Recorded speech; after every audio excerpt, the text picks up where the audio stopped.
Hello everyone, welcome to ChessVisor, your wise choice to improve your chess. In today's video, I am going to show you a game played between Moke Niemann and Throstur Thorhallssaon, and it was recently played in Reykjavik Open. It was actually round number 9. So before we check this game, if you are watching this channel for the first time, please consider subscribing to the channel and press the bell icon to get notified for the future videos. And here Hans was handling white pieces, so he opens the game with 1 d4. And Thorhallssaon replies with the move knight f6. We have knight c3 preparing for the job of London. We have pawn to d5, bishop f4, a6. Here Thorhallssaon, I think he is trying to gain some space on the queen side, or he stops the idea of knight to b5, so threatening the forking idea. So here he goes e3, just closing the pawn chain after bishop goes out.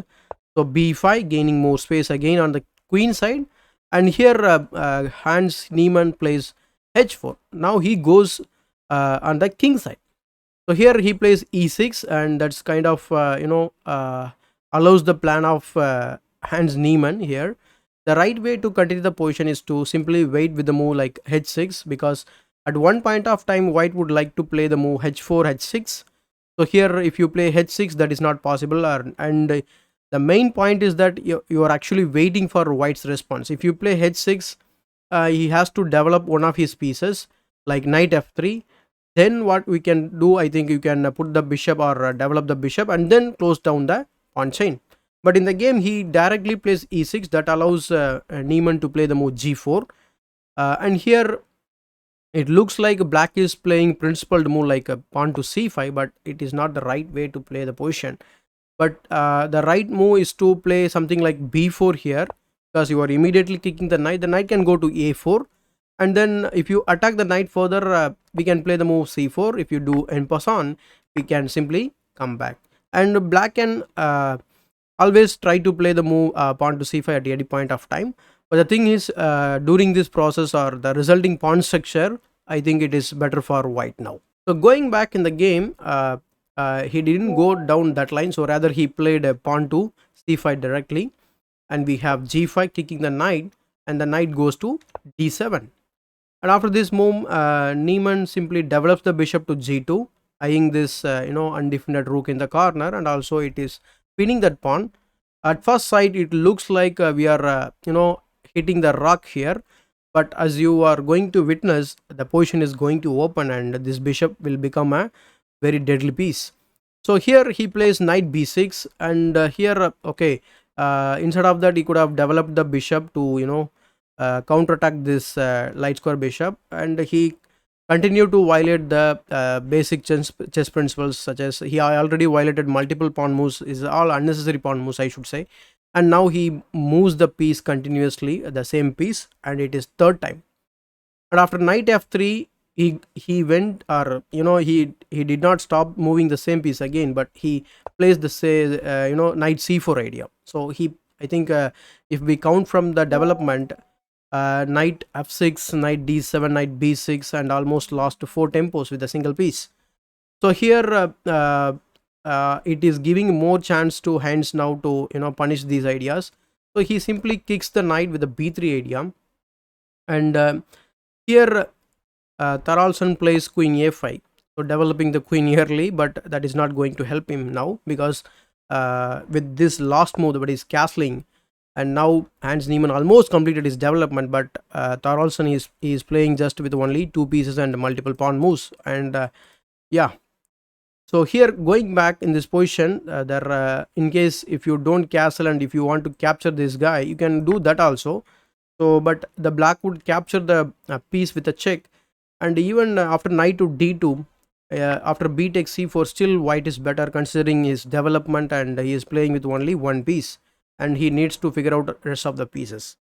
So going back in the game, Hans Niemann castles on the king side, castles on the king side, and here he plays knight to d6, again moving the same piece. So here I would like you to pause the video and try to find Niemann's brilliant move here. I think or you should have noticed the thumbnail too. So here his knight is hit. We can even capture the c5 pawn to hit the knight and then open the center. The most important principle we should remember in this type of position where your opponent is moving multiple times the same piece, and he did not care about the development of the rest of the pieces, and he doesn't care about the castling or the king safety. And the most important thing you should be considering is to simply open the king's position. So to do that, you have to play this brilliant move, that is knight takes d5. So knight takes d5 is irresistible now. You should simply capture this knight. So after e takes d5, Hans Niemann plays the move d takes c5, takes the knight again, and the knight moves for the 7th time in a row. It's not in a row, but still, knight b7. So after this move, now he has to open the bishop's diagonal. So he plays this absolutely best move in the position, that is knight e5. After this, another, it's not the right way to play, like he plays rook a7. It is not the right move. So here he plays knight takes f7, another brilliant move here. So the idea is very simple. He unleashes the bishop's diagonal and also attacks the rook, and again this sacrifice also, I think it is not declinable. So going back in this position, what could have played by black, in case if you play like bishop e7, developing move, then we can play bishop takes d5. If you think there is no problem and it is the right way to, or it's the right time to castle on the king side, then actually you are mistaken, because after castling we have queen h5, g6, there goes the knight, and after pawn takes we have queen takes g6 check, king h8, bishop e5 check, blocking, and then it's mate.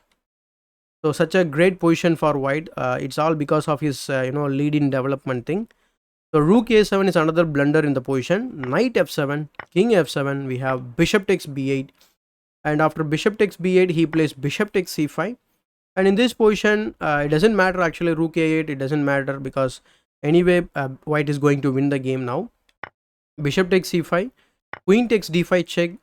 After king e7 he plays queen e5 check, and after king f8 he brings the other rook into the game. He doesn't care about the rook which is hanging in the a7 square, because it doesn't matter actually. So he involves all the pieces into the game. So queen b6, we have bishop takes a7 finally, and after queen to a7, and in this position Hans Niemann plays bishop takes b7, and the game goes no further, because in this position Thorhallssaon resigns the game. And going back in this position, he could have checkmated black king here with starting with the move queen to f4 check. If you do this, now we have multiple choices for black king, but the quickest way is to simply blunder with king g8 and then bishop to d5, blocking the check, and then bishop takes e6 is a checkmate.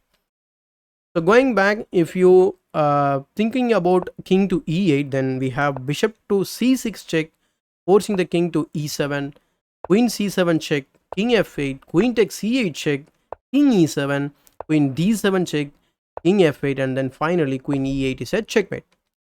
So going back, if you want to continue the game in a natural fashion, like because after bishop takes b7, the natural way to play the position is to simply capture with the queen or the bishop, right? So if you capture with the bishop, then you have this mate in 3. Rook d8 check, king f7, queen f5 check, and then king e7, and then queen to d7 is a checkmate. So considering all of these ideas, after bishop takes b7, Thorhallssaon simply resigns the game. And this game actually involves 96% of the accuracy by white, that is Hans Niemann. It doesn't mean that he has cheated in this game, it's because opponent played a very bad moves continuously. He completely violated all the chess principle possibly, and that's why he lost with this kind of position win, just 21 moves. So the thing is, when your opponent keeps blundering, you can even win the game with 100% accuracy. We like 5 to 6 centipound loss, it doesn't matter actually. Anyway, it's just I want to show you this game at this juncture. So I leave the link in the description for this game or the PGN. You can check it on your own, and it was actually recently played this April, so you can check on chess.com's event section or Leech's event section or broadcasting section, whatever it is. So if you enjoy my quick commentary on this game, please give it a thumbs up, and still if you have not subscribed to my YouTube channel, please consider subscribing to the channel and press the bell icon to get notified for the future videos. As usual, this is Chess Visor, your wise choice to improve your chess.